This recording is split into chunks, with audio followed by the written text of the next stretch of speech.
बिस्मिल्लाहिर्रहमानिर्रहीम कल्लत हीलती अंत वसीलती अदरिकनी या रसूलल्लाह सल्लल्लाहु अलैहि वसल्लम।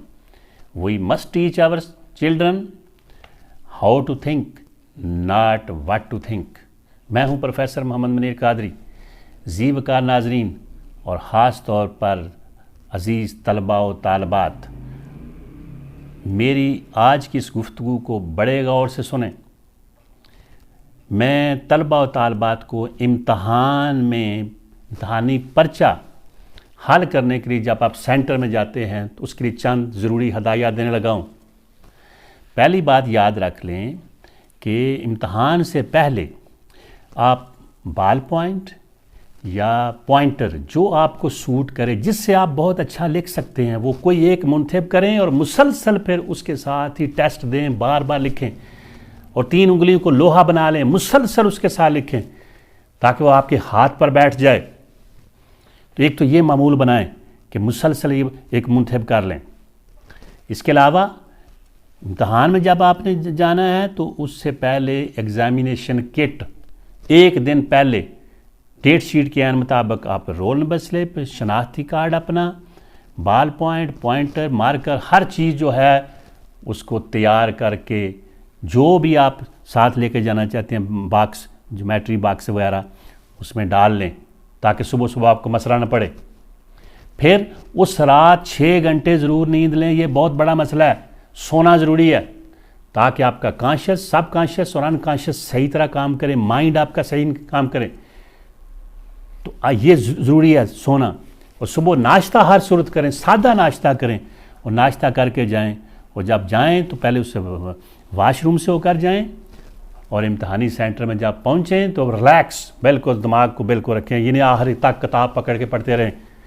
कम से कम आधा घंटा 1 घंटा पहले किताब को बिल्कुल छोड़ दें, अपने जहन को रेस्ट दें, तवज्जो से अपने जहन को सोचें, याद करें अल्लाह को और फजूल अपने उस सवालात पर ना करें बल्कि जहन को रेस्ट दें। जैसे ही वो आपको वहाँ एग्ज़ामिनेशन हॉल में आपको जवाबी कापी मिले, आंसर बुक या आंसर शीट, उसको लें और मुजवजा जगह पर जहाँ रोल नंबर, सिर्फ रोल नंबर वहाँ लिखना है जहाँ जगह बनी हुई है। इसके अलावा कहीं रोल नंबर नहीं लिखना कहीं भी, और ना कोई आइडेंटिफिकेशन मार्क, कोई शनाख्ती अलामत कहीं नहीं लिखनी। ये बड़ा गौर से समझें।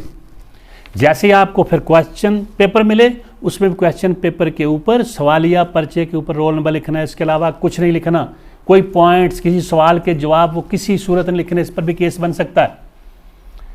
और फिर जब आंसर वो सवाल क्वेश्चन पेपर लें तो उसको अगर 10 में से 5 करने हैं, हाँ शॉर्ट आंसर हैं या BMA में हैं या इसमें भी शॉर्ट आंसर, हर जगह चॉइसेस होते हैं, तो जो मोस्ट इंपॉर्टेंट जिन पर आपको अबूर है, जो आप अच्छी तरह जहन नशीन किए हैं, उनको मार्क कर लें, उनको मार्क करें। और उसके बाद आप जहाँ लिखा हुआ है स्टार्ट राइटिंग फ्राम हेयर, वहाँ से शुरू करें। यह ना पूरा सफ़ाई छोड़ दें, हमारे यहाँ एक सफ़ा छोड़ देते हैं। और फिर वहाँ शुरू करें। और एक ये भी है कि एक आधी सफ़ाई इधर छोड़ देते हैं, 3-4 इंच उधर छोड़ते हैं, थोड़ी सी जगह बचती है। नो, ज़्यादा से ज़्यादा 1 इंच वरना आधी इंच जगह छोड़ें। लाइन लगाने की ज़रूरत नहीं, अगर लाइन लगानी भी हो आपने लाइनें तो वो ज़्यादा जगह ना छोड़ें। और फिर हर लाइन के ऊपर लिखें, लाइन छोड़ के लिखना। ये भी हमारे तलबा का बड़ा मसला है कि लाइन छोड़ के लिखेंगे, ज़्यादा सफ़े हो जाएंगे, इससे नहीं फ़र्क पड़ता। जो भी पेपर मार्क कर रहे हैं सब एग्ज़ामिनर, वो उनको सारी चीज़ों का पता है, इसलिए उनको बेवकूफ़ समझना या ज़्यादा जगह छोड़ देना, एक लाइन छोड़कर भी, ये किसी सूरत में आपने नहीं करना। फिर जो सवाल जो सेकंड बेस्ट है उसको पहले करें। ये ना हो कि पहला सवाल जो बहुत अच्छा आता है आप लिख दें 10-15 सफ़ों पर, टाइम भी बहुत ज़्यादा ले लें और बाकी छोटे छोटे सवाल। तवाज़ुन रखें। अगर 36 टाइम का ख़ास ख्याल रखें, उसके अंदर अंदर करना है। और आज का ये भी एक बड़ा मसला है, अगर सवाल 10 में से 5 करने हैं तो 5 ही करें। ये ना हो कि 10 में से आप क्या कर रहे हैं, 7 सवाल कर रहे हैं, इसमें शॉर्ट आंसर 10 में 6 करने हैं तो 7, 8, 9 करने की जरूरत नहीं। डोंट ओवर अटेम्प्ट क्वेश्चंस, उसका कोई फ़ायदा नहीं। बल्कि ये भी ज़हन में रखें कि अब तो BA-MA में ये भी है, जैसे इंग्लिश में है ईडियम्स हैं, फ्रेजल वर्ब्स हैं, कॉमन एरर्स हैं, इस तरह सवाल इंटर में भी। तो ओवर अटैम्प्ट ना करें किस सूरत, बल्कि यह होता है कि जो आप अगर आपने 7 किए, 10 में से 5 करने थे, आपने 7 किए हुए हैं, तो वो क्या है, पहले 5 ही मार्क होंगे। इसलिए जिन पर आपको कामलन बुरा असर है, ज़हन नशीन है, पहले 5 वो करें, ज़ायद करने की जरूरत नहीं, वक्त ज़ाया ना करें। वो पेपर अगर 3 घंटे का है तो उसके लिए मुकर्रर है, तो ज़ायद ना करें, लाइनों छोड़ के ना लिखें। और जैसे सवाल ख़त्म हो तो उसके नीचे एक लाइन लगा दें और सवाल का नंबर ज़रूर दें। अगर फ़र्ज़ करें पहला सवाल आपने किया तीसरा, तो सवाल नंबर 3 लिखें, सवाल नंबर 1 ना लिखें। दूसरा सवाल आपने किया है वो सवाल नंबर 8 है, तो सवाल नंबर क्वेश्चन नंबर 8। इस तरह शॉर्ट आंसर में जो सवाल करें उसका नंबर दें, ताकि जो सब एग्जामिनर है उसके लिए आसानियाँ पैदा करें, पेपर्स नीट एंड क्लीन हो, गंदा ना लिखें, जगह जगह वो काट के ना लिखें, बार बार बड़ी तवज्जो से करें, काट के ना लिखें, पेपर नीट एंड एग्जामिनेशन जो है वो याद रखें, इम्तहान जो एग्जामिनर है उसके लिए आसानी पैदा करें, मुश्किल पैदा ना करें मार्क करने के लिए, आपके लिए फ़ायदेमंद है। फिर एक और बात याद रखें कि अगर सवाल 10 नंबर का है तो उसकी 7 से 9 सफ़े लिखें। आप मीनिंग्स, डेफिनिशंस, रेफरेंसेस एंड कोटेशंस, इसमें तो एक बात चीज़ ज़हन में रखने पड़ेगा और से। और चौथे नंबर पर हेडिंग्स, इनको याद करें। बाकी तफसीलात अपने अल्फाज में बयान करें, अपनी सेल्फ क्रिएटिविटी का, सेल्फ इमेजिनेटिव पावर का इजहार करें, अपने अल्फाज में लिखें, हू बू नकल करने की, रटा लगा कर नहीं।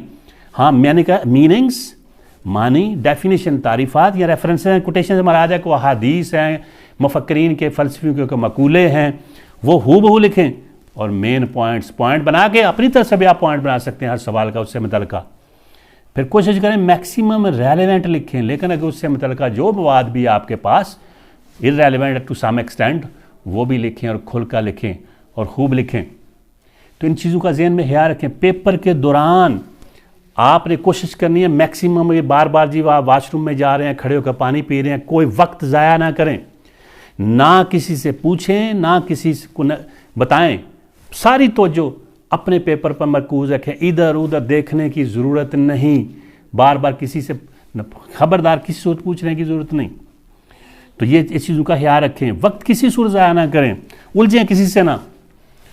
उसके अलावा मैंने अर्ज़ कर दिया कि आखिर तक लिखे, एक और मसला है, आधा घंटा पहले, 1 घंटा पहले पेपर दे के आ गए हैं।